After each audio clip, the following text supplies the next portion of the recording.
الزانن عين الزانن عين الزانن عين الزانن عين الزانن فقرات تحديد النار ما يكون النار ما يكون عين الزانن عين الزانن عين الزانن عين الزانن عين الزانن فقرات تحديد النار ما يكون النار ما يكون يا منتقال وعزل عيب بحدي سنة حسان وريتهم أمثلتي أنجلت في أبنو حبيبو أميتنا وسيو كبرمبو نجزانا قبرقزو نجزانا قبرقزو نجزانا قبرقزو أميتنا وسيو كبرمبو مسمطنا مالي هاريبو غلاي أختيتو أبلاي عين مسددة عين صلاتنا قدنا يونبر ما استزانينا رح مسوفرة درتنا كدفة دولنا بحبار حوخنا كدفة ولا باش غيزة فتت لعبة تفاني ونخو حنت خيس لبي كم تحلو سنتنا يابا كان دي الفتحي أبنو حبيبي أميتنا وتخدمنا نجزانا قبرقزو عيني حسان عيني تتابعي عيني ننقيرو كتلمت مساي عيني تلمات كيرو قدما كنت مسمتعنا سعيدنا صلى دلونات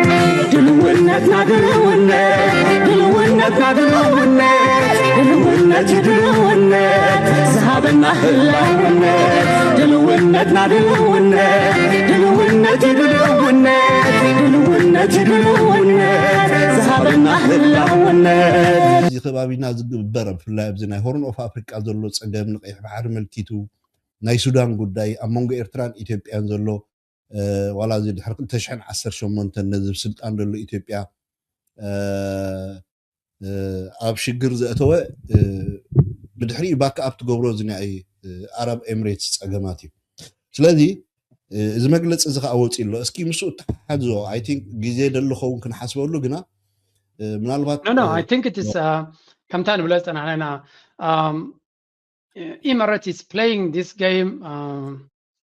at a very high level. تدخلنا زي جيم زي تعمي أبلع على وايد الرجيمز أتوزع له إكزام أبنات كبكة أب السودان زي كذا له كينات أرسيفن سراوي السودان سافن يزقبرو زلو يزبال دارجاز بس حسب أرسيف حنت سومن إمارات تطون دحريلاتو يدو كيف زغل حيلمبر أتكيلك واجاز خلا يكونم أمم قتركون إسرائيل زنبرة غزة سوريا دو زبل زنبرة ترز بس هيلو سلزي أزب السودان نري أب سوماليا نري زلنا أكلنا تيز بعض زلو أما قادو شو زل على سلطان زلو كسفح فس دلي تركيو كمون جبتيو تلتزين تارجت كينان زلو أبزل إن كان نري زلنا مكساس إسرائيل تارجت جراتن زلو عندي تركون سعوديانين معناته السعودية أنت أبراهام أكوردس تاجد شكا سومالي لاند كحجزوا أنت اليوم تشاينا لا نتشاينا نتشاينا زبوجزي أما تشاينا الأمريكاني period تاجد شو أمريكا إيرترا زليلا تاتو أب إيرترا زلوا مرحلة أرحيقو حسبن بوليتيكا كم كبديدوز فلت مخان وزي غات فلتر they really know the game تايلهم مالي ساملا مالو إذا كينات زي أب security council زحلف قداي كنا معناته تشاينا نزن دراف كده تايوان لك هذا ساعات أو يونايتد نيشنز كيدا هذا ساعات سومالي لاند بناي كولونيال وعل نصحتو زغبا هاجر ايكونت تردي خمي زغبا هاجر ايكونت نعا كم مرغص انتوسيدنا يصب جورج حوي مجمريا سومالي لاند اكل تعباي سوماليا اوف كورس بسنكي من محدار ناي چوقونا من محدار ناي سياد باري اوشتم استفطر ازي ناي كلان ايديولوجيم صغم الله زناي كلان شغرنا علي صغم ገለመለ ይስሐቅ ምስቶም መንዮም ዝበሃሉ ዘርኢ خلق ابناي ደው መቃድሾ ዘለው ዝተፈጠረ ናይ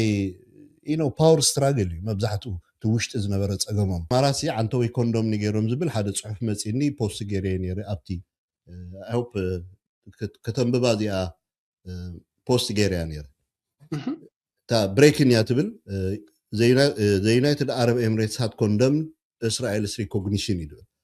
ሕጂ እዚ ፌክ እንተ ደኣ ንብል ኮይና እሞ ናይ ኢትዮጵያ ሲ ብኢማራት ዝድገፉ ሓይልታት ኣብ ማእከል ሃገራ እንዳሰልጠነት ሕጂ ድወፀ ብጣዕሚ ውዒቲ መግለፂ ላ ዩናይትድ አረብ ኤምሬትስ በዓላ ብመንገዲ ኣምባሳደራ ኣብ ናይ አረብ ሊግ ነቲ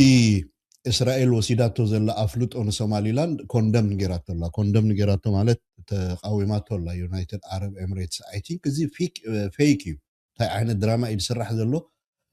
ኣብቲ ዘተ ቁሩብ ክንትንትኖ ንኽእል እታ ድወፀት መግለፂ ሕጂያ ናይ አረብ ሊግ ኣምባሳደር ሶሪ ኣብ አረብ ሊግ ኣምባሳደር ናይ ዩኤኢ ማለት ናይ ኢማራት ኣምባሳደር ኣብ አረብ ሊግ መግለፂ ውፅኢ ኣሎ እቲ መግለፂ ድማ ዩናይትድ አረብ ኤምሬትስ እቲ ብእስራኤል ተወሲዱ ዘሎ ዘይሓላፍነታዊ ተግባር ንኹንኖ ክትብል መግለፂ ውፅኢ ኣላ ማለት እዩ እንታይ ማለት እዚ አይ ቲንክ ኣብዚ ጉዳይ ናይቲ ኣሰላልፋ ዘሎ ብቲ ከባቢና ቀንዲ ወታደራዊ ዲፕሎማሲያውን ፋይናንሻል ሓገዝ ትገብር ዩናይትድ አረብ ኤምሬትስ ባይ ዘ ወይ ኣብ ኩሉ ዝደጋገም ድምፂ ኣሎ ናተይ ሶሪ ንዓይ እኳ ፅቡቅ ስማዓኒ ኣሎ I don't think so maybe no ዋላ ሓንቲ ዝደጋገም ድምፂ ዘሎ ይመስለንን ኣባና ፅሩይ ኣሎ ኣድሚን ትሰምዑን ኣለኹም ኤኮሎ ዲ ዝደጋገም ድምፂ እንተሎ ሓብሩን እቶም ኣድሚናት ረሂል ኣለኹ ምስልኒ ኖ ብላለ ቴድሮስ ኦኬ ቴንክ ዩ እግረ መገደይ እቲ ሓደ ሓውና መተሓሳሰብ ትፅሕፍ ኣለኻ ሲምፕሊ ጥራይ ናይ ደገ ኣይኹን እቲ ፕሮግራምኩም ውሽጢ ሃገር ዝምልከት እውን ትንተናታት ኣቕርቡ እንታይ ኣሎ ዕድላት ገሌልካ ዝገበርካ ክንገብሮ ኢና ኤግዛክትሊ ከማን ተቀዳማይ ንዓይ ጆርጅ ከማን ኩሉ ግዜ ዝዛረበሉ እዩ ኣብቲ ፕሮግራማቱ ኣብ ውሽጢ ኤርትራ እንታይ ይግበር ኣሎ ኢኮኖሚካሊ ንኢንቨስትመንት ዝምልከት ጉዳይ ነቲ ተወንዚፉ ዝነበረ ኩሉ ህዝቢ ኤርትራ ዝፅበየ ዘሎ ኣሰራርሓ ልምዓት ህንፃ ዋትኤቨር ኩሉ እቲ ከም ኤርትራውያን ኩሉና ኣብ ሓደ ልቢ ኮይና ንፅበዮ ንዑ መልኪትና ብዙሕ ትንተና ክንገብር ኢና ክንዘራረብ ኢና ሶ ደወሪ እቶም ከምኡ ተሓስቡ ማለት እዩ ሕጂ ሓንቲ መግለፂ ወፂኣ ኣላ እግረ መገድኻ ዩናይትድ አረብ ኤምሬትስ ነቲ ብእስራኤል ተወሰደ ንሶማሊላንድ ከም ሃገር ዘፍልጥ መግለፂ ብፍላይ ብመራሒ ናታንያሁ ብፅኑዕ ኮኒነ ኣለኹ ክትብል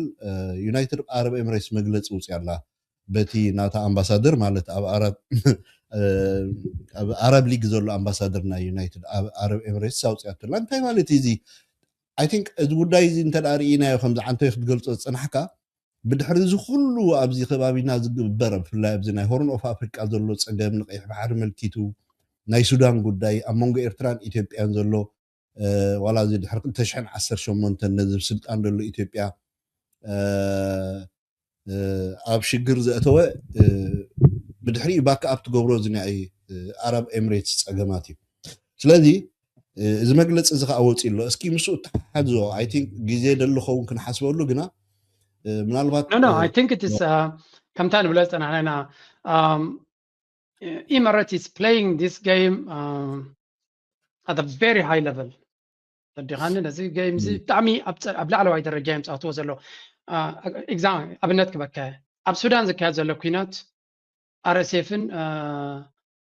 ሰራዊት ሱዳን ሳፍን እዩ ዝገብሮ ዘሎ እዩ ዝበሃል ዳርጋ ዝበፅሐ ሰብ አርኤስኤፍ ሓንቲ ሶምን ኢማራት ጠጠው እንድሕር ኢላቶ ኢዱ ክህብ ዝኽእል ሓይሊ እምበር ኣትኪሉ ክዋጋ ዝኽእል ኣይኮነን ባት ኦልሞስት ንሰለስተ ዓመት ክሳብ ሕጂ ኢማራት ኢድ የብለይን ኣብቲ ኩናት ባህሊት እያ ስለምንታይ ኣለዋ ትሪኪ ነጥብላ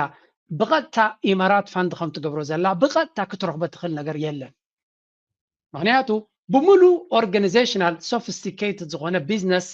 ኦርጋናይዜሽንስ ኣለዋ ኣብቲ ኢማራት ምስ መንግስቲ ኢማራት ዘይራኸቡ ኮርፖሬሽንስ ናይ ኢማራት ኣለው ንሳቶም እዮም ምስቲ ናይ ቢዝነስ ናይ ሕሜቲ ዝሰርሑ ዘለው ዝብል እዚ ከዓ ብጥንቃቄ ዝሰርሕዎ እዩ ሕጂ ኣብ ቤት ፍርዲ ከሲስካዮም ጭብጢ ብጭብጢ ዋላ እኳ ዝርከብ ነገር እንተሎ ስቲል ኣለዎም እዩ ዲናይ ንክገብሩ ዘኽእሎም መንገዲ ዋላ እኳ ሰብ ዝግምቶ ተኾነ ኣብ ቅድሚ ሕጊ ሓንቲ ብሓንቲ ክትሕዞም ትኽእል ዶ ይትሕቶ ምስ ኢማራት ዝተሓሓዝ ነገራት ኣሎ ይበሃል ግን ስቲል concretely ነጥቢ ብነጥቢ ኢማራት ከም ዝትገብራላ ኢልካ ክትዛረብ لك بيد ازور كم زمت زلو يدفل سمبر اكزاكتلي منغست امارات انكايلي يبالو الكا زركب ነገር የለን لك عجد ما اسرائيل ብዙ حلفا غيرهم لالو قدم نزي ነገር زي اسرائيل ديسكاس غيرهم الله مخنياتو اسرائيل اذا عينت باكلاش زغلو عالم عربان صارهم قالمله نبور ነገር እዩ لنتنياهو كمز عينت بعرب تقاومو خمص خلو اب اسرائيل تقبالነት يركب وقك تخصك جمهور كلسي popularity ناتون لا علي عب قال عينت حبرتسب اب اسرائيل زلو يعني every time rocket كتكس كله ناي نتنياهون ليبكيت بارتن popularity ناتهم تي زنا ناتهم لا علي مت وق تطويلو قربت اللي معلتات مسكده دما ينقلقل حتوتات دما يجمر ስለዚህ اسرائيل نزي كونتات زك تصاوره كم تخل يفلت يو امارات ግን ከምትና اسرائيل ሽግር መጪ ወቅት تصاور تخل ሀገር አይኮነትን ስለምታይ ኣብ ቱሪዝም ዝምርኮስ ቁጠባይ ዘለው ፍርጋ I mean at some point is بعالم كردوي نزغيم زي yes observe وابزو አንጂ ብዙ diversification ጌርና ለና ብዙ ነገራት ጌርና ለና ባህልቲዮም ግን ከምና እስራኤል ናይ በሐቂ ኮንትሮል ናይ ፖለቲካ ናይ አውሮፓን አሜሪካን የብሎም ገና የብሎም ነው ስለዚህ ፈርዮም ንእስራኤል ድማ ይዛረብወም ንሕና ከማኹም ስለዚህ ይኮና ክንመሳሰል ክንፍትኒና ብዕር መጋረጃ ባይታ ከነንጽፈልኩምና አጀንዳሁም ከነሳልጠልኩምና ግን ነት ከምትናታትኩም ሪስክ ክንወስድ አይንኸልና እጂ ሪኻ ናቢ አሕመድን ከማ ገረም የምከሽክል ወሐሲቦም ነር يعني ولا ونبتنا ሶማሊያ ኮሆም ኢሎም ናይ ሶማሊያ ሓድነትን ግዛታዊ ሓድነትን ሉላውነትን ነኽብሪና ኢሎም እዮም ዝኻንታዩ again እታ ጽሕፍቲ ትበሃል ይገብርዋ እዮም አሜሪካ ኩናት ናይ ሱዳን ተጠው ክብል ደልየ ናይ RSF ኣይትዕጥቁ ወንድሕረሎም ኦኬ ኢማራት ኢዶም ሓፋቢሎም ተቀቢልና ያለና ሙሉ በሙሉ ክንገብረይና ይብሉ እቲ ገይም ከምዚ እዩ እስራኤል ትገብር ዓለም ሙሉ ናጨፍጨፈት ከላ ኣይገበርኮን ኢላት ትማጎት ሀገር አላ ስለዚህ ካብ እስራኤል እዮም ተማሂሮም እዚ ገንዘብ እንድሕራለካ ኣብቲ ጫውጫውታ ይተወፅኒ ካብ ድሕር በጋረጃ ግን ነትን ናስሓብካ ነትን ናሃብካ ነትን ናገበርካ አጀንዳ ከተሳልጥ ስለዚህ አነ ይጽበ ነይረ ኢማራት ውጪ ኢላ የቀበላ ያኔ ሶማሊላንድ አፍሉጦ ይበያ ከባንደ ደልዳ በርበራ ወደ ብሳዳ ይኮነትን ሰሪሃ ተዘላ so every reason ነይርዎም ነቲ እስራኤል ትገብሮ ዘላ ንሕና ንገብረለና ክብሉ ፕሬዚደንታት ናይ ሶማሊላንድ ንጎም ሸትን ዱባይን አቡዳቢን ደም ዝንቀሳቀሱ ዘሎ ቀን መዋፈርናቶም ስለዚህ ኢማራት ነዚ ነገር እዚ ክትገብሩ አይደልኛ ነይራ በዋጋ ናይ ካልኦት እስራኤል እውን ኣብ ግዜ ሽግራ ነበርክተልኩም ኣለና ግን ስኹም ካሪስኩ ሰድዎ ይብልወለው ንኸንደይ ክትቅፅል እያ ዘ ጌም we don't know but at least ኣብ ኣፍሪካ ብንሪኦ ዘለና ኢማራት ከምዚ ያምፅኣቱ ዘለው ንኩሎም ዓረብን ኣስላምን አንጻሮም ክገብሩ ድሌት የብሎምን ኣብ ቃዛውን ከምዮም ዝብልን እስራኤል ይሕግዙ በቲ ግን እስራኤል ደብዳብ ክትገብር ከላ ጽሑፍ ጽሒፎም ንኹኑ ነው ዝጌጋዩ ይብሉ and then business as usual ማለት ያብትናይ ቀደም ከተመሊስካ አትኸይድ ማለት ስለዚህ ኢብን ዋላኮ ኣብቲ ሕጂ እንድሕሪኢኻዮ ኢማራሲ ብፍላይ እዚ ኣብ ሱዳን ዘሎ ኩነታት ባይታ እንዳፀበበ ምኻድ ናይ RSF ምስዓር ናይ ደጋሎ ምስዓር ገለ እንተሪኢኻዮ ሕመቲ ዳርጋ ሱዳን ተሳዒር እዩ ጠቕሊሉ ማለት እዩ ናብ ዳርፉር ናብቲ ምዕራብ ገጾም እዮም ከይዶም ኣብኡ ዘጋጠሞም ወታደራዊ ስዕረት ኣሎ ፕላስ ብዓለም ደረጃ ድማ RSF ከም ሓደ ናይ ጄኖሳይደር ተባሂሉ ተኸሲሱ ኣብ ርእስቶም ላዕለዎት መኮንታት ናይ ምንቅስቃስ ሳንክሽን ወይ ማዕቀብ ተገይሩሉ እዚ ሓደ ወታደራውን ፖለቲካውን ዓወት እዩ እዚ ድማ ኤርትራ ፈፂማቶ ብሰንኪ ኤርትራ እዩ ኩነታት ተፈፂሙ ንሕናሲ እጂ ተመሊሶም ብድሕሪት ኣብዚ ናይ በዓል ቤንሻንጉል ጉሙዝ ዝበሃል ከባቢ ዓብይ ወታደራዊ ናይ ድሮንን ናይ ወታደራዊ መሰልጠን መበገሲ ቦታ ማለት እዩ ነቶም ናይ RSF ከፊቶምሎም ኣለዉ ስለዚ እዚታት ኩነታት እንዳተፈፀመ ከሎ ሕጂ ናታንያሁ ንኣፍልጦ ናይ ሶማሊላንድ ሂበ ኢሉ ክዛረብ ከሎ ብዝኾነ ይኹን መለክዒ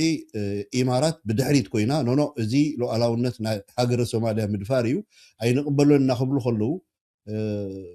ሲምፕል እንድሕሪኢኻዮ ናይ ፖለቲካ ኮንሳፕሽን እዩ ከምዚ ንሕናስ የለናሉን ካልኣይ ከዓ ነቲ ባክፋየር ክገብር ድፀንሐ ብፍላይ ሶማልያ ኣይሚን ሱዳን ብኣምባሳደር ኣቢላ ኣብ ውድብ ሕቡራት ሃገራት ኣብ ልዕሊ ኢማራት ዘቕረበቶ ክስ ኣሎ ከተማታትና ዓፅዩ ዓንዩ ኢኮኖሚና ዓንዩ ህዝብና ተሰዲዱ ተቐቲሉ ተጨፍጭፊ እዩ መዓት ጀኖሳይድ ተገይሩ ብሕጊ ክረኣየልና ኣለዎ ዝበልዎ የለኹን እያ ትብል ኢማራት ማለት እዩ ሕጂ ናተይ ደይ ምህላው ከማን እዚ ሓደ ተራ ክህልዎ ክእል ማለት ኣፍልጦ ዘይምሃብ ናይ ሶማሊላንድ ናተይ ሮል ንሲ እዩ ንምባል ግን ከም ዝበልካዮ ሜክ ኣፕ እዩ ከምዚ ምሽፋን بوشتي عمين إسرائيل نقلمي تامسيها نسخة بتي بلوجيستيك بوتادرا وحاجز بخلو دقف إن دقبر كحولها أبوهم زي اللي خانوا مثالي جن نعي كم تردأتني من هالبات تتجاجي أبقى ترمني زيرو زريجن مستي دقالو فكر كله ريخا إخا خزارب كله بسنكي إرترعينا تسعيرنا إيلوت ينا مبرع السودان زنبرو قعزو إرترع عمي نعو مسعقتتو مالتي دقالو توتالي كاب سودان تقحيت إيوتي ولا خبتار إسخة ما كارتوم قلمل إذي خندر لو خينو زيرو إمارات أبرسي إرترازر لو خيك أيرت ناي سومالي لاند مقبال زي مقبال كم قدام إيشو خر أي قباني مخنياتو سومالي لاند ني إرترا تارجيت دقبرو وتدراو بيز نخط أيسن تعليم كجبرن كأوز نقل ناي درون متقعتات كجبر كمان نزي ناي لوجيستيك ناي جنزب دقف تجبر الله ስለዚህ at the same time ንኤርትራ ታርጌት ዝገበረ ዶ ይመስልካል ማለት ኣብዚ እንታይ ሓሳብ ኣሎ ዋላ ውዝ ናይ ሶማሊላንድ ጉዳይ ንሱ እዩ ብከምዚ ጭብጥ ክትሪኦም ትኽኢልካ ማለት ብዓብዩ ሶማሊላንድ ንኤርትራ I don't think ንኤርትራ ብዙሕ ፅልዋ ዘለዎ ናይ ሶማሊላንድ ንኤርትራ በይን ፅልዋ ቀዳይ ነገር ቁርብ ትለይ ከም ዝያዳ ጥንቃቐ ዘድልያ ደጋሎ ተሳዒሩ ዝበሃል ዘረባ not correct ደጋሎ is back ተዳኺሙ ክንብሎ ንኽእል ዳሓን ምስ ዓር ኣብቲ ግዜ ክንብል ከለና ቤላ ገይሮም ሃሪሞም ከንቆልቁሉ ቀሪቦም ነይሮም but again ኢማራት ብየማንን ፀጋምን ተዓፃፂፋ መፅያ ፅቡቕ ዝኾነ ፀብለልትነት ከም ዝረክብ ንግዚኡ እንተወሓደ دحن زخوني حيلي كم زركبن أجد استبوتات حجي لأن كانت راي نتنا ينداد بوتا هيجليك زبال حيزوت راي زي كونه كابتنا ينداد شيات بركك وهابن الليل له ورك تقصاصيرو كاويت كمالو كالو كل معدنات نايت هاجر نات تكما قالوا قبل لي دما كابتو ورك كاب دولة السودان بالسودان زوت شركنا نايكلتيو مالو كابو اجامك وهابن الليلهم اي تسمعون له بحال زراربا ابتي أتاوز اللو ربحاز اللو بوتات اللو جرما مزبين شانقول تبلا زلها another كساب حبرات منقسات مثلا قطاي بملو زلو قداي مغنياتو كساب حجي حميتي بمنقد كفرة كاب ليبيا زمت حاجز اللو كاب جاد ما بعبيوتي مسمر كاب زمت زلو يتحاجز تطوع بلو زلو بدو السودان زاد حاجز اللو تزعبي حدا جنيان كون زغل كاب إثيوبيا بغات تخمت زغل حاجزي زغا إثيوبيا زلو قوسن كرايسيسن ريخا سبات كتكوتر كاب إثيوبيا كندوك تأكل كبيت خونا يكلني سلزا بإثيوبيا سلتينكا دموز كلا غيركا كاب كولومبيا انجلا ممسا ما يبكابو قلل سلازو خل تكونات كقبري السودان دما كما واجنا كونات كقصري يلو البرهان حجي كل زنريا زلنا اكشلي بتحدى ريسك له بخالق لان كان انتنسيف لاب غداينا السودان اذا يتيازلا تركيا مغنياتو امونغو تركون اسرائيلن زنبره قازادو سيريا دو زبل زنبره ترز بصحيلو سلازي أزب السودان نري أب سوماليا نري زلنا أكلنا تشيز بعض زلوا أما قادو شو زل على سلطان زلوا كسفح فلس دلي تركيو كمون جبتيو تلتزين تارجت كوينان زلوا أبزل إن كان نري زلنا من إسقاس إسرائيل تارجت جيراتن زلوا عندي تركون سعوديانين معناها السعودية نتي أبراهام كورتس تبغى جيرا خد سجوم الله يدليتنا الله دهر هرت بلا السند دهر خوينو دما دونالد ترامب حكي تو ما له قال له جن قال له ما أجاب الله ني محمد بن سلمان كتسنبر لك كم يجر كتسنبره يمن بيمن يكتسنبره سلذي اتي اب يمن تنسيز الحيلي بلاس ناي ار اس اف قلطف زخونه سغمتታት تاريخ ايو حج دما سومالي لاند زبحال عرب نوير اسرائيل اتياتولا ازيون كلهم كتريهم كلخا هذا عادي ريجنال كونفليكت از كايزلو جير درابز كونتات زي كابت قدم زنبرا سقات زفلس سقات يلن ግን ادفانتجز ግን አለው right now ነዚና ያንጻር እትስጋት ዳይሬክት ለሕጅ ንዑ ሃይላይት ክንገብሮሲ ናይ ሶማሊላንድ ከም ሃገርነት ምፍጣር ወይ ምፍላጥ ድሓን ምፍላጥ ንኤርትራስ እንታይ ይስጋት ድኾነ at the same time ተቐንጢጡ እንተደኣ ንብል ኮይና ኤርትራ ኣብዚ ጉዳይ እዚ ብቐጥታ ይኹን ብተዘዋዋሪ ትሳተፍ ኣላ ኢና ንብል ዘለና ማለት እዩ ሕጂ ነዚአን ሃይላይት ክንገብረን ክንክልና ብዙሕ ሰብ ናይ ኤርትራን ራዮ ኣብቲ ጉዳይ ናይ ኤርትራን መለስ ናይ ሶማሊ ጉዳይ ኤርትራ ብኸመይ ፀልዋ እንደሪልካ ኣነ ከም ኤርትራዊ ኮይነ መንግስቲ ኤርትራ ከመይ ርዮ ፅንኢልና ክንሪኦ ንኽእልና ጉዳይ ናይ ሶማሊላንድ ታሪኻዊ ኣመፃፅኣ ናይ ሶማሊላንድ ምስ ናይ ኤርትራ ዘመሳስል ኣሎ ስለዚ كمانا مجزاتنا أوروبا زرعيهم كاب سوماليا دما فليز بوليوم الصوماليا طليانيا تجزا نيرا سلازي نعاتاتهم دما بريطانيا تجزا نيرا سلازي كولونيال هيستوري لوم بتنا يونايتد نيشنز حقنا 45 دما هذا كولونيال هيستوري زلو حزبي رايت تو سيلف ديترمينيشن اللويو እጂ ንሳቶም ናጽነቶም ስረኸቡ ነታ ናጽነቶም ምስቲ ሓወም ዝኾነ ህዝቢ በብሔር ይኹን በሃይማኖት ሓወም ዝኾነ ሶማል ማለት እዩ ሓንቲ ሃገር ኮይኖም ነይሮም እዮም ኣይቀደቦምን እቲ ፍልልይን ፀገምን መፅዩ ኣብ 91 ድማ ንሕና ሃገር ክንከውን ኢና ኢሎም መሪፆም እቲ ናቶም ከውዝ ግን እቲ ናቶም ዕላማ ብዓለም ደረጃ ተቐባልነት ክረክብ ኣይከኣልን ናው ብዙሓት ናይ ኢትዮጵያ ኤክስፐርትስ ናይ ሶማሊላንድ ናይ ኤርትራን ዕጭ ሓደ ክነሱ ኤርትራ ከመይ ጌራ ናጽነታ ረኺባ ሉላዊት ሃገር ኮይና ሶማሊላንድ ግን ሉላውነት ተቐባልነት ዘይረኸበት ኢሎም ይምጉት እዮም ይፅሕፉ እዮም ድማ but there is a big difference here ክልቲኦም ተስዓን ሓደን ናጽነተን ረኺበን ኣይመስሉካ ነቲ ዲስካሽን ምእታን ዝያዳ ኣዌርነስ ክህልዎ I think ሶማሊላንድን ኤርትራን ቅድሚ 91 ማለት እየ ድሕሪ እቲ ናይ 1945 ውሳኔና ኤርትራ ትፈልጦ ኢኻ ምክንያቱ ንረብሓ ምዕራብ ተባሂሉ ያ ኤርትራ ብሞግዚትነት ገለ ምስ እንግሊዝ ድሕሪኡ ምስ ኢትዮጵያ ብፌደሬሽን ክትቁረን ተገይሩ ብፌደሬሽን ክትቁረን ኮላ ኤርትራ ሙሉእ ነፃነታ ክጉሰስ ወይ ዲናይ ተገይሩ ይነበረን ምክንያቱ ምስቲ ዝነበረ ዓቕሚ ናይ ኤርትራ ኢኮኖሚ ዋትኤቨር ብዙሕ ምክንያታት ሓንሳእ ናይ ሃይማኖት ምስ የተኣታቱ ገይሮሞ at the same time ሃይለ ስላሴ እቲ ናይ ፌደሬሽን ጊዜ ከኣኸለ ከሎ ይኒ ኤርትራ ኣኔክስ ገይሩ ኣካል ኢትዮጵያ ገይሩዋ ጽቡቕ እዚ ሓሳብ እዚ ግን እዚ ፈጻጽማ እዚ ምስ ናይ ሶማሊላንድ ተመሳሳሊ ይኮነን ምክንያቱ ሶማሊላንድ ዋላ እኳ ክልቲኦም ኣብ ሓንቲ ሉዓላዊት ሃገር ፀኒሖም ብክልተ ኮሎኒ ይገዝኡ ማለት ከም ዝበልካዮ ምስ ብዓባይ ብሪጣንያ ንሶማሊላንድ ተገዝኣ ነይራ እቶም ሓደ ክፋል ኣብ ደቡብ ዘለዎ መቃዲሾ ድማ ብጥልያን ይግዝኡ ነይሮም እዚ ማለት እቲ ናይ 1945 ወይ ድማ እቲ ናይ በርሊን ውዕል ንብሎ ኩለን ሃገራት ኣፍሪቃ ብመግዛእታዊ ውዕል ነፃ ክኾና ኣለወን ዝብል እማመ ዳይሬክት ንሶማሊላንድ ኣይምልከትን እዩ ንኤርትራ ግን ከም ሃገር ይፈልጣ እዩ ከም ሃገር ይፈልጣ እዩ ትውሳኔቲ እድብለካ ደሎ ስለዚ ከመይ ጌርና ሓደ ክንገብሮ ንኽእል ኖ ኣነ ጀነራሊ ሓደ ኢኩይቫለንስ ተመሳሳልነት እየ ዝብለካ ዘለኹ ግን ዓብ ፍልልይ ኣለዎ ሶማሊላንድ ሲ ካብ ኤርትራ ዝፈልያ ኣነ ዝብሎ እንታይ እዩ ኤርትራ ጃስቲፋይድ ዝኾነ ፍትሓዊ ዝኾነ ቃልሲ ኣካይዳ ኣብኡ ከራኸርን ኢና ኢትዮጵያ ጎቢጣ ሒዛትና ነይራ ኣይግባኣኒ ነይሩ ኩሉ እዚ ግን ተቐባልነት ኣይምረኸበን ኤርትራ ስለምንታይ ናጽነታ ረኺባ ሓያል ስለ ዝኾነት you see this is a very important distinction ኤርትራ ሓያል ኮይና ረጂም ስርዓት ናይ ኣዲስ ናይ ደርግ ስለ ሕቁት ዝጎዘየቶን ስለ ዝሰዓረቶን ተርዲኻን ኣለኻ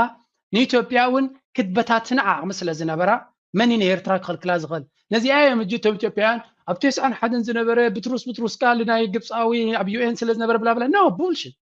ኤርትራ ሓያል ስለ ዝኾነት ሓያል የለ ግን ስለ ዘይተዓበየት እምበር ኤርትራ እኮ ከምኡ ገይራ ናጽነታ እንተተምፅእ ነይራ ኢትዮጵያ ብምበሉ ነይሮም አዲስ አበባ ዝነበረ ደርግን ተዘይተፍርሶ ነይራ ከምዚ ናይ ሶማሊላንድ ኤርትራ ጥራይ ሓራ ውፅኦም ናብ ዩኤን ተዝኸዱ ኤርትራ ናፃ ምኾነት ኢትዮጵያ ድማ ሪኮግናይዝ መገበረት ያልካ ኣሜሪካ ሪኮግኒሽን ክትበና ፍጹም ሕሰብ አዲስ አበባ ተቆፃፂርና ከለና ከማ ምልክት ሕቶ ነይርዎ ስለዚ there's a big difference ናይ ኤርትራ ተመሳሳ ታሪክ ገለመለ ንዑ ከመሳሰል ኢላ ይኮንኩን ኤርትራ ሶማሊያ ምናልባት ናይ መቃዲሾ ስርዓት ፈንቂላ እንተትሕዞ ነይራ then maybe ኤርትራን ሶማሊላንድን ሲ ተመሳሳልነት ኣለዎ ኢልካ ክትዛረብ ትኽእል ኢኻ ተደለ ንሽተይ ቃፅዖናትካ ንኣብነት ናቕፋን ከባቢያንሲ ካብ ሻዕብያ ብዝኾነ መንገዲ ሒዘ ኢልካ ሃገር ክትውጃይ ትኽእል ኢኻ this is not how it works ስለዚ ሶማሊላንድ ምስ ኤርትራ ዘወዳድር ነገር የብሉን ክብል ከለኹ ኤርትራ ማንም ክኽልክላ ከምዘይክእል ገይራ እያ ናፃ ኮይና እዲኻኒ ዩናይትድ ኔሽንስ ይኹን ቅድሚ ሕጂ ግሂዞሞ ነይሮም እዮም ናይ ኤርትራ መሰል ሕጂ ግን ክግህስዎ እንታይ ሒዞም እዮም ክግህሱ ኣስመራን ኣዲስ ኣበባን ተቆፃፂሩ ዘሎ ስርዓት እንታይ እዮም ክብልዎ በናይ መልክዕ ኣብ ባይታ እንተተዓዊትካ ድማ ኢኻ ኣብ ጣውላ እውን ዓወትካ ዝንፀባረቕ ስለዚ ኤርትራ እቲ ኩነታት ነዚያ ስፔሲፊክሊ በዚያ እንተሪእናያ ኤርትራ ብቅልፅማ እያ ተዓዊታ ግን ኣብ ቅልፅሞም ከይሰኸሩ ድማ እምበር በዓልኩም ትፈልጡ ክብሉ ክእል ነይሮም እንታይ ገይሮም ዲፕሎማስያውን ፖለቲካውን ኩሉ ዝግባእ ትክክለኛ መስመር ተኸቲሎም ነታ ሃገር ሓንሳብ እናሓወሩን ነዚ ግድል ዝሓሊፎም እምበር ኣሜሪካን ሕብረት ሶቪየትን ኣንጻርና ዝዋጋእ ዝነበረ ናይ ኤርትራ ዳ መናፍልጦ ክባ ዝባ ኣይነበረን من سوبر باور أبغوننا ينبرنان تردينا اليوم كو إسرائيل عزوم على توحدوا سلزي إيرترا حجنا ملس زين تاريخهم كله لومي إيرترا سلمنتاين سومالي لاند قال إثيوبيا أنت كبر له إيرترا سي مسنا سومالي لاند زي مساسة تاريخ زلوهم يوم سلمتاين سومالي لاند زي دقفوا نو لما مساسة يبلنا نحنا كالاي إيرترا سلمنتاي كمتي مع عمت إثيوبيا MOU مسفرمت عويلا تصحف زنبرتن تقاومنا زنبرتن إسرائيل أفلتهم سحبت لكعكم عينات قانقوا خطكم زي كالو إلهم كا كمجوتو جميرة مالو حند حرابي أرتكل صحيفة مالو خمسي زغا selective sovereignty يوم زخطوا ليرترا أبتات تعمم ترى يملو لا ونزبلو أنصار إثيوبيا كون كله ترى يملو ذا كارد زيادة تقاملا أنصار إسرائيل كون كله جن تبعت يبلو ميلهم قرب لبام منجستي ما أنا قنتوني فلتيو أنا كمان يزبل شعبيا دلع سلازخونه ما أنا قنتوني فلتيو تقبري أبزي واصو حود زليل زعتو أنا كم لما حق يسمني فلتني تاجد شكا سومالي لاند كحق زوانته اليوم تشاينا لا تشاينا زبوجزي أما تشاينا الأمريكاني period تاجد شو أمريكا إيرترا زليلة تاتو أب إيرترا زلوا مرحلة أرحيقو حسبن بوليتيكا كم كبديدوز فلت مخان بزي غات فلتو they really know the game تايلهم مالي ساملا مالو إذا كينات زي أب security council زحلف قداي كنا معناته تشاينا نزن دهرف كده تايوان لك دحر هذا ساعات أو United Nations كيدا دحر هذا ساعات دحر it's pretty much the same thing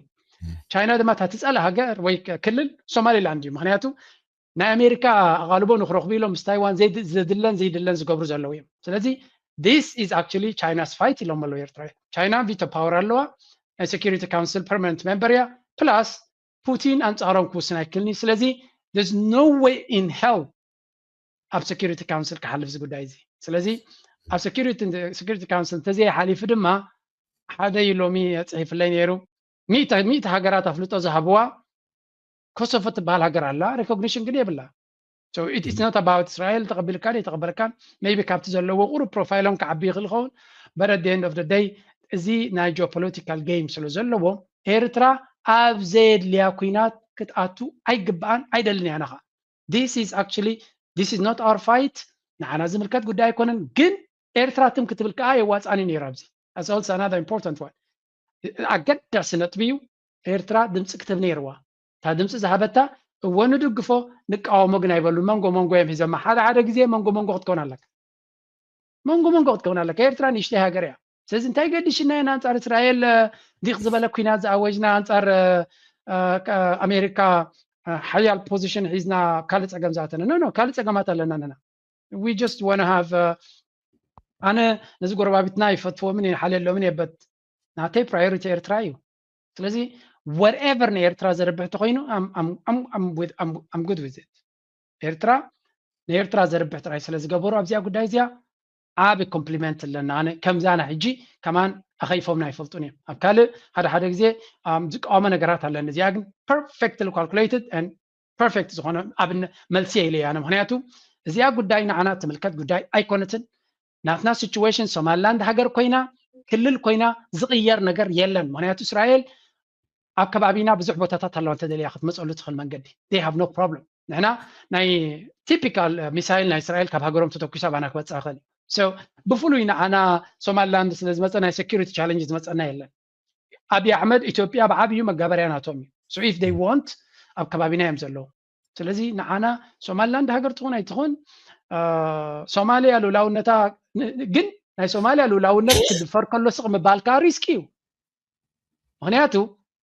فعنقو ناتنا لولاو نت كده فرز غير قربيتنا لنا سلزي we cannot just say stay quiet حنت خيبالكا أي ملكتنا أنت الكارمات فعنقو لولاو نت كده فرق كله دما كلاتهم نمسكوا بيكونون and then this is also another big risk سلزي قالنا قرك تبلا لك أتتبلا دما كوينو تعرفوا نتي ناي سوماليا قداي زدقف كونالو مهنياتو سوماليا سلن فتوى ويعركنا سلزغونه ديكونه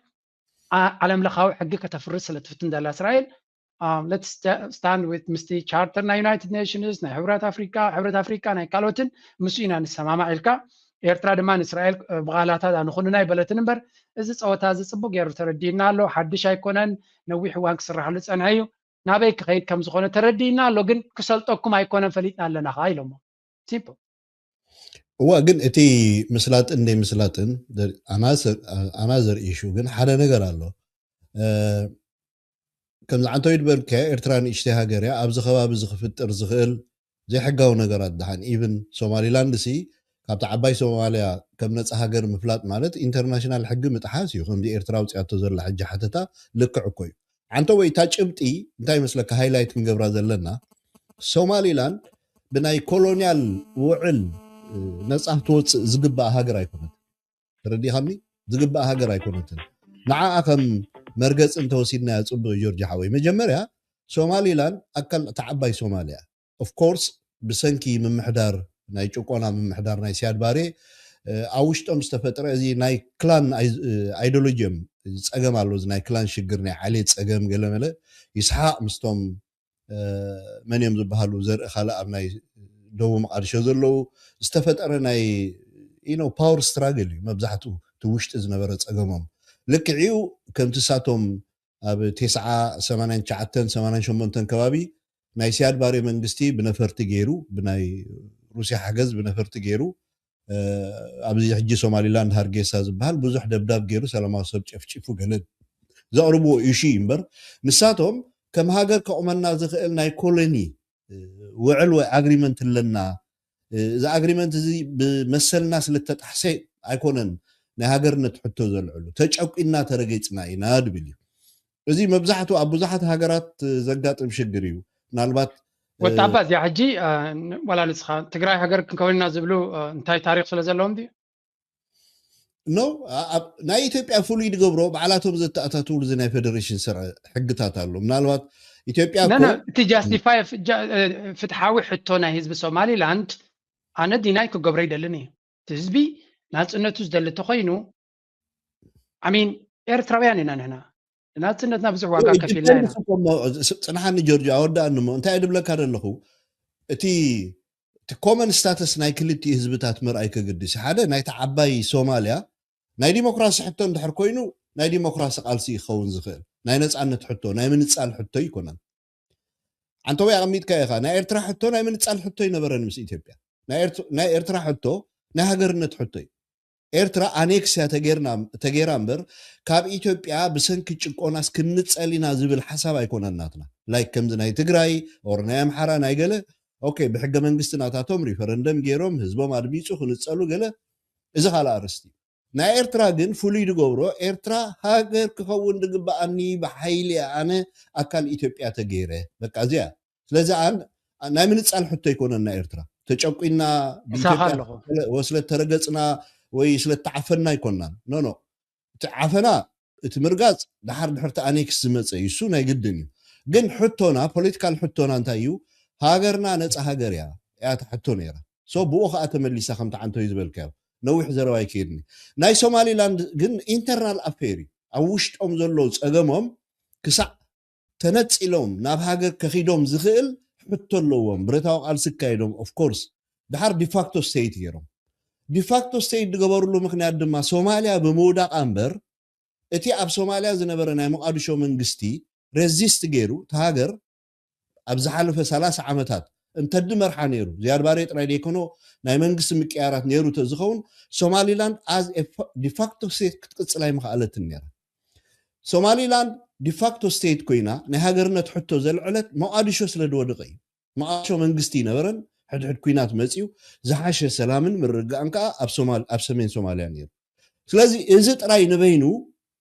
እየ ድብለካ ናብ ሃገርነት ክወስዶም ዝኽእል ሕቶ ይኮነን ኣት ደ ሴም ታይም እንግሊዝ እኮ ሃርጌሳ ኣነ ከይደ ነይረ ሪኦ እዩ ኣብ ሃርጌሳ ናይ መንግስቲ እንግሊዝ ወኪል ኣሎ ንበሎ ኤምባሲ ዲኻ ትብሉ ዋላ ቆንስላዊ ጉዳያት ኣሎ ባንዴራ ገይሮም ቃሳ ካልእ ዝኾነ ሃገር የለን ቀይሕ መስቀል ናይ ዩኤን ሬድኤት ትካላት ገለ ክህልዋ ክእለ ንምንታይ እንግሊዝ ነታት ገዛ ንምንታይ እንግሊዝ ንዓኣቶም ኣዌር ደይገበረቶም ከም ገዛኢቶም መጠን ይነው ከም ሃገር ደይተቐበለቶም ዲፋክቶ ስቴት እዮም ነይሮም ኮንትሮባንድ ንግዲ ገብሩ ገለ ገብሩ ብኡ መሓደብሉ ዓለም ኣይትፈልጦም እነ ትሕቶ ሕጂ ተፈላለየ ክብለካ ደለ ስለዚ ነፃ ንክኾኑ ክወስዶም ዝኽእል መገዲ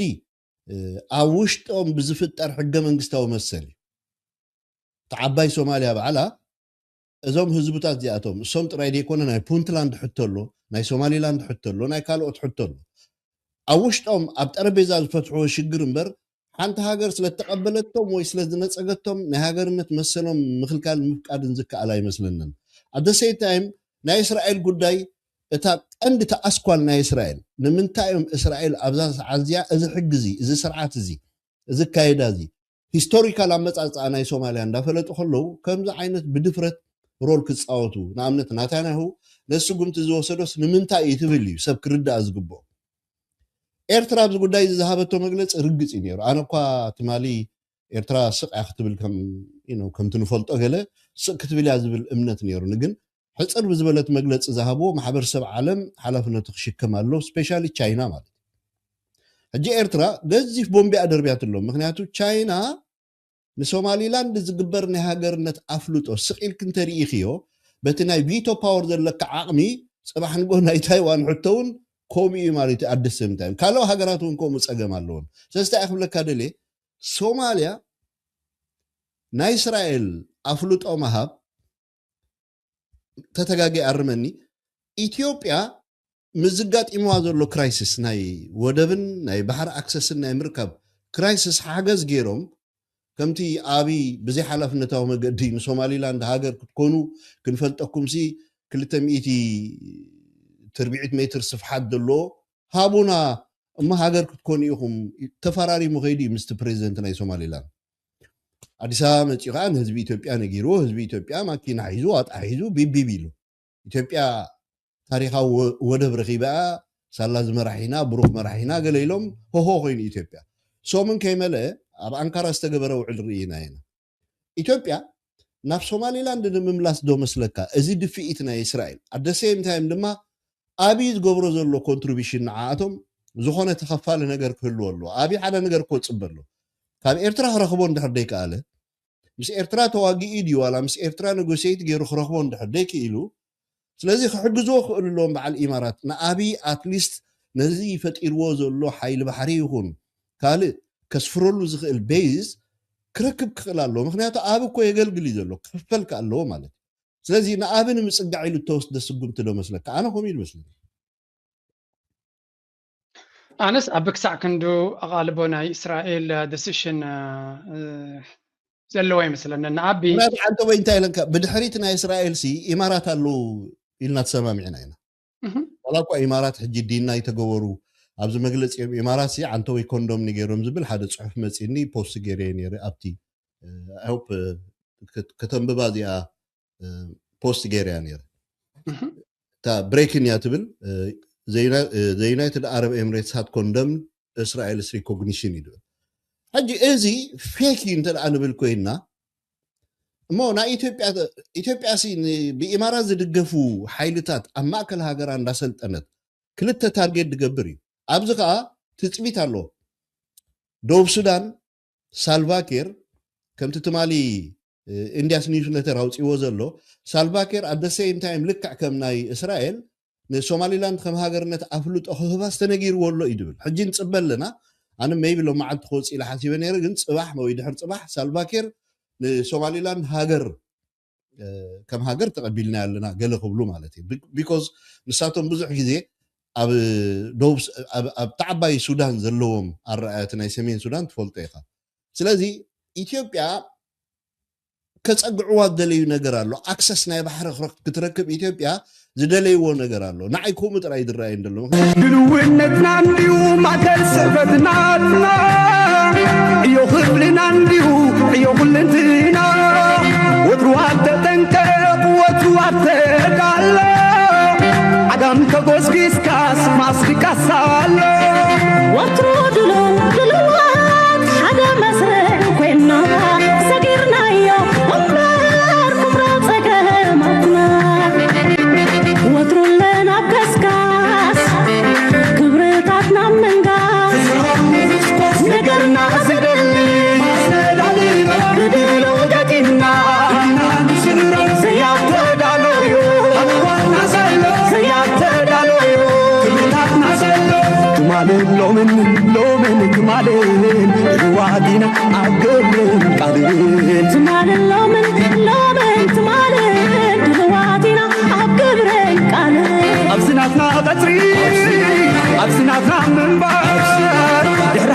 ምሳሌ ንኻዲና ተግባር ትማል ሎምን ትማል ድዋቲና አክብረን ቃል ትማል ሎምን ትማል ድዋቲና አክብረን ቃል ወትሮለን አገስካስ ክብርታትና መንጋስ ነገርና ዝደል ብለው ገቲና ዘያተዳሎዮ ዋና ዘሎ ዘያተዳሎዮ ትታና ዘሎ ትማል ሎምን ትማል ድዋቲና አክብረን ቃል ትማል ሎምን ትማል ድዋቲና አክብረን ቃል ትማል ሎምን ጽባሁን ተኾነ ዝዳለ ዘጋምበ የግናን ዝዛነ ትማል ሎምን ትማል ድዋቲና አክብረን ቃል ትማል ሎምን ትማል ድዋቲና አክብረን ቃል ትማል ሎምን